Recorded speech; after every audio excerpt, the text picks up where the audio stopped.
میرے حبیب کریم سید عالم صلی اللہ علیہ وسلم نے فرمایا، اللہ کریم نے بندے کو، مخلوق کو پیدا کرنے سے پہلے جو تحریر سب سے پہلے لکھی تھی نا، اللہ نے اپنے پاس جو جملے سب سے پہلے لکھے تھے بندے بنانے سے بھی پہلے، وہ فکر یہ تھے کہ ان رحمتی سبقت اعلی غضبی، رب کریم نے لکھا تھا بے شک میری رحمت زیادہ ہے، میرا غضب زیادہ نہیں ہے۔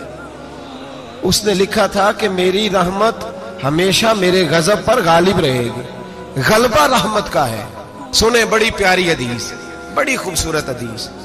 کنز المال میں دیگر کتب احادیث میں ہے۔ حضرت ابو ہریرہ رضی اللہ تعالیٰ عنہ فرماتے ایک بابا جی نبی پاک کی بارگاہ میں آئے، اور جب وہ واپس جانے لگے تو میں نے عمر پوچھی تو عمر تھی 96 سال۔ کہتے ہیں بزرگ جب آئے نا تو یہ بھویں جو ہے نا ان کی سفید ہو کے تو یوں آنکھوں پہ آ گئی، بڑی چھڑی بابا جی نے پکڑی ہوئی اور دونوں ہاتھ پکڑ کے نا چھڑی کے اوپر جھکے ہوئے ہیں ایک جانب، قربان جاؤں۔ کہتے ہیں جب وہ بزرگ مسجد میں داخل ہوئے تو میرے رسول نے کھڑے ہو کے استقبال فرمایا، کھڑے ہو، اور نبی کریم صلی اللہ علیہ وسلم نے آگے بڑھ کے بابا جی کو بازو سے پکڑا اور بٹھایا۔ حضور بیٹھ گئے، کہا بزرگوں کیسے آئے ہو؟ تو کہتے ہیں وہ بابا جی بات کرتے تو آنکھ کھول کے پہلے حضور کا چہرہ دیکھتے، پھر وہ بات کرتے تو ان کے لب و لہجے کے اندر بڑی پریشانی، بڑی تکلیف، بڑی مایوسی۔ عرض کرنے لگے یا رسول اللہ، حضور زندگی ساری گناہوں میں بیت گئی ہے، حضور غلطیاں ہی غلطیاں، یاد ماضی عذاب ہے، یا رب چھین لے مجھ سے حافظہ میرا۔ اے اللہ کے رسول بڑی لمبی فہرست ہے، پاپ ہی پاپ ہے، کالے سیاہ دفتر ہے۔ یا رسول اللہ صلی اللہ علیہ وسلم جب پلٹ کے دیکھتا ہوں حضور مجھے نیکی دکھائی نہیں دیتی۔ حضور اس عمر میں آپ کا ایک صحابی ملا ہے، اس نے بات سمجھائی ہے تو تھوڑا خیال آیا ہے، لیکن یا رسول اللہ صلی اللہ علیہ وسلم اب میرا وجود بیکار ہو گیا ہے، حضور بوڑھا ہو گیا ہوں۔ 3 باتیں کہیں بزرگوں نے اور نرالی کہیں، کہنے لگے یا رسول اللہ صلی اللہ علیہ وسلم، حضور اب تو میری کمر بھی سیدھی نہیں ہوتی کہ میں نماز ہی صحیح ادا کر سکوں، بوڑھا ہو گیا ہوں۔ یا رسول اللہ صلی اللہ علیہ وسلم اب میرے اندر طاقت نہیں کہ میں محنت مزدوری کر کے صدقے اور خیرات دے سکوں۔ یا رسول اللہ صلی اللہ علیہ وسلم اب میں تلوار لے کے جہاد بھی نہیں کر سکتا، حضور نہ میں لمبی نمازیں پڑھ سکتا ہوں، آقا نہ میں صدقات و خیرات دے سکتا ہوں، محبوبہ نہ میں دین کے لیے کوئی جہاد کر سکتا ہوں، بیکار وجود ہے، بیکار۔ بیکار وجود کو تو گھر والے برداشت نہیں کرتے، بچے دعا کرتے ہیں یا اللہ ابا جی کو پردہ دے دے، اماں کو پردہ دے دے، بیکار ہو گیا ہوں اور آج آیا ہوں تو مجھ بیکار کو میرا رب قبول کر لے گا؟ آج کلمہ پڑھوں تو بیکار ہوں، کسی کام کا نہیں، نہ نماز نہ صدقات نہ جہاد، قبول کر لے گا؟ حضرت ابو ہریرہ فرماتے ہیں جیسے برسات میں بارش کی جھڑی لگتی ہے، یوں مصطفیٰ کی آنکھوں سے جھڑی لگ گئی، حضور کھل کے روئے، کھل کے۔ اور میرے حبیب پاک نے فرمایا بزرگوں بڑے مجاہد ہیں، دین کے لیے جہاد کرنے والے بڑے ہیں، رب کریم کو آپ کی تلوار کی اتنی حاجت نہیں، اور فرمایا اس کے خزانے کوئی خالی تو نہیں کہ آپ ہی گویا صدقہ دیں گے تو بھرے جائیں گے، اور فرمایا پھر رب کریم کی شان میں اضافہ نہیں کرتی عبادتیں، وہ تو بندے کو نفع دیتی ہیں۔ میں بزرگوں نہ آپ جہاد کریں نہ آپ صدقات دیں، لا لمبی نمازیں پڑھیں، آپ صدق دل سے آ جائیں، اللہ کے رسول کا وعدہ ہے رب آپ کو بغیر حساب کتاب جنت عطا فرما دے گا۔ آنا تو شرط ہے کہ نہیں؟ آئیں تو صحیح، نہ پہنچے تو صحیح، آ جائیں، اس کو نہیں عادت صدقات و خیرات کی، جہاد کی، تبلیغ، آئیں تو صحیح نا۔ ان العبد اذا اعترف ثم تاب تاب اللہ علیہ، میرے حبیب نے فرمایا بندہ جب رو کے کہتا ہے نا یا اللہ غلطی ہو گئی معاف کر دے، فرمایا میرا مالک اسے فوراً ہی معاف فرما دیتا ہے۔ تو آ تو صحیح، تو آتا ہی نہیں، تو آ ہی نہیں رہا، تو گھر میں بیٹھا ہوا ہے، تو سویا ہوا ہے، تو دکانداری کر رہا ہے، تو پیسے گن رہا ہے، تو آیا ہی نہیں، آ تو صحیح۔ بلکہ میرے نبی پاک فرماتے ہیں جب اللہ پاک کا بھاگا ہوا غلام آتا ہے پھر تو اللہ زیادہ راضی ہوتا ہے، پھر تو اللہ زیادہ راضی ہوتا ہے، زیادہ راضی ہوتا ہے، تو آ تو صحیح، پہنچ تو صحیح۔ بلکہ صوفیاء تو اور بات کرتے ہیں، وہ کہتے ہیں تو کبھی بھول کے بھی رب رب کرے تو اللہ تو اسے بھی قبول کر لیتا ہے، بھول کے۔ ملا رومی کہتے ہیں بنی اسرائیل کا بندہ ہے،